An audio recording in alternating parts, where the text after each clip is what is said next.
Zionists do not represent the Jewish people. They try to claim that they represent the Jewish people.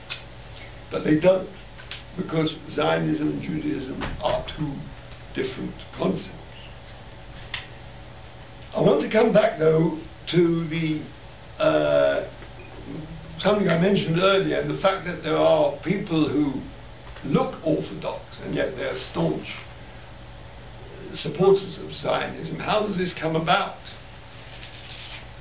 First of all, let me say quite clearly, we have the authority of history, although, as I said, sadly it's a minority view, although a very considerable minority who still understand within the Jewish people and propagate the Orthodox Jewish opposition to Zionism, but nevertheless it's a minority. But how has it come about that it started off as being a majority and now it's a minority? Well, first of all, let's be quite clear without going into Jewish theology.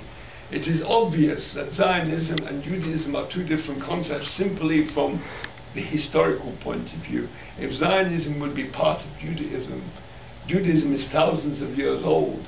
Zionism is 100 years old, approximately. If Zionism would have been part of Judaism, it would have been part of Judaism for thousands of years. So we have the authority of history. We have the authority of our teachings. But where these religious Zionists, where they come from, it is in fact a puzzle how they have developed. But the explanation that one can give is that they have been, let's face it, the philosophy of Zionism is an instinctive, natural nationalism. We all have it. But as I said earlier, this is not part of Judaism, but it's an instinctive nationalism. And they have been attracted by this instinctive nationalism. And because they are Jewish people, because they are Orthodox, and religious Zionists, because they are Orthodox, they have said, well, we're attracted by the nationalism. Let's see if we can find a source within our Jewish teachings which supports this nationalism. And this is what they did.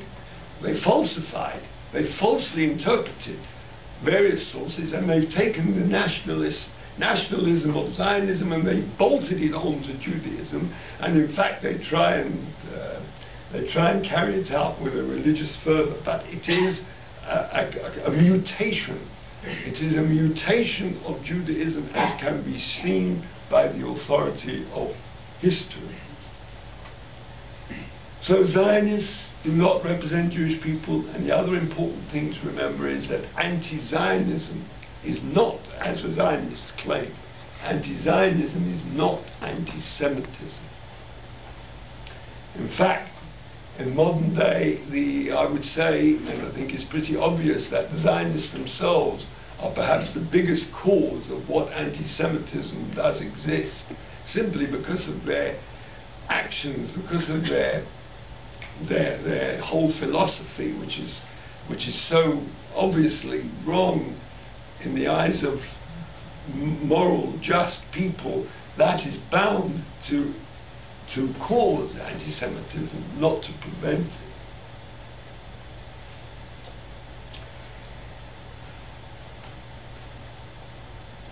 I'd just like to finish and say this, that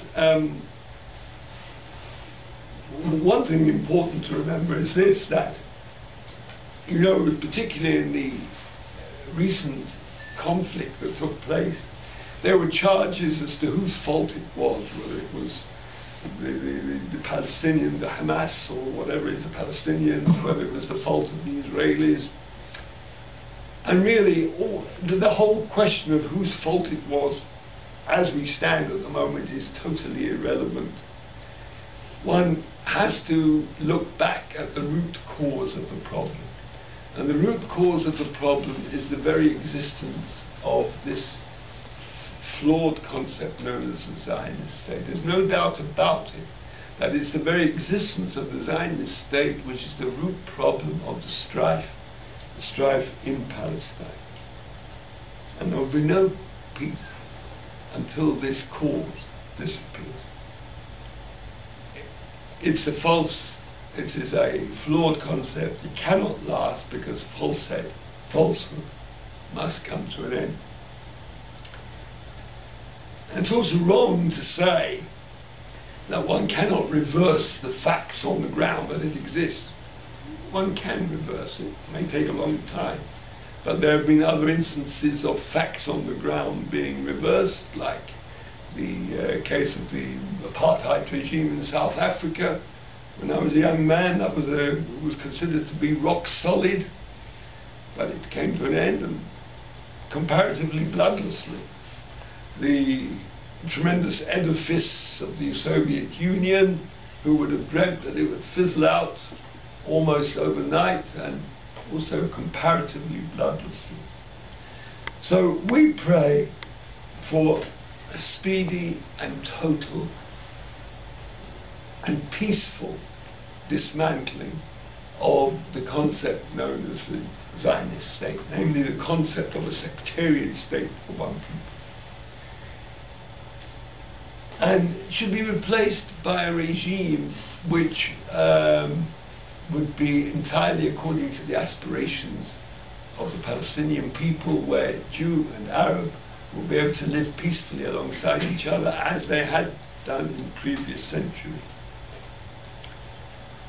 And again, it's important to remember it's not a religious conflict. The religions have lived peacefully alongside each other for centuries. It is a political conflict. It's a conflict which has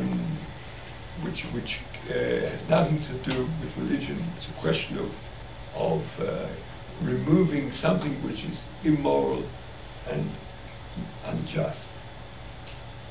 So that is our prayer, and let us hope that that takes place speedily within our time, and everybody in Palestine will be able to live peacefully alongside each other, and may we merit the time when the glory of the Almighty will be revealed over the whole world, and everybody will live in peace with each other. Thank you very much.